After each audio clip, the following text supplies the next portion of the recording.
Revelation 2788. From the 26th of June 1943. Decision between two worlds. Spiritual looking and listening. Every worldly thought weakens the human being's ability to see with the spiritual eye, or to hear with spiritual ears. And therefore he must always strive to detach himself from the world. He must learn to despise everything earthly in order to strive undividedly for his spiritual perfection. For as soon as he is able to see spiritually, as soon as his ear is able to hear the voice of the heart, the messages from the spiritual kingdom, he will also mature spiritually, whereas the world cannot offer him spiritual goods. On the contrary, it robs him of them because it deprives him of the ability for them. There are two worlds which want to bring themselves close to the human being, and the representatives of each world endeavor to bring themselves to bear. It must be the will of man himself to decide in which world he wants to dwell.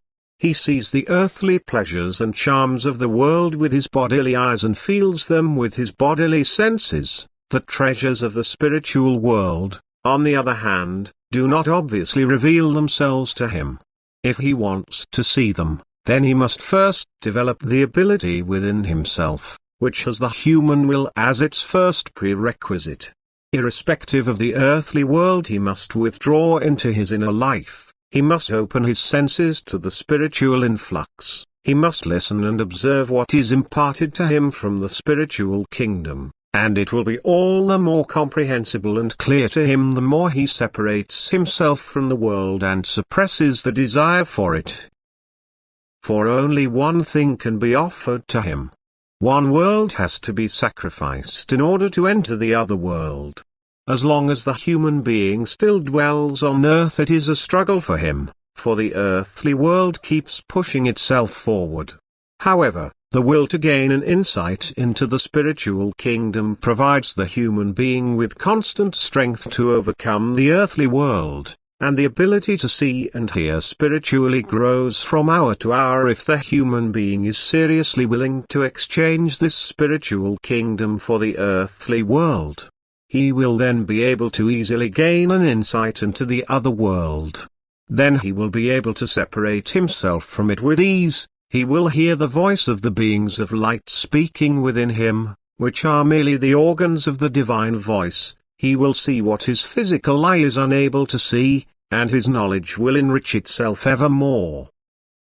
Yet it is always knowledge which is meaningless for the world, but which should and can inspire people to likewise strive for the state which earns them the goods of the spiritual kingdom. He must seek everything spiritual within himself. Everything worldly, on the other hand, seeks to find access to him from outside. And again, the spiritual can only be imparted to the fellow human being when he likewise goes inwards, for only then is he receptive for what is offered to him, whereas before he only receives it with the bodily ear, but it remains dead for him as long as he does not let it speak to his heart. What is to retain its value for eternity must come to the human being from the heart, for these are the currents from the spiritual kingdom which emerge in the heart as thoughts and must be consciously grasped by the human being in order to become effective in him. Amen.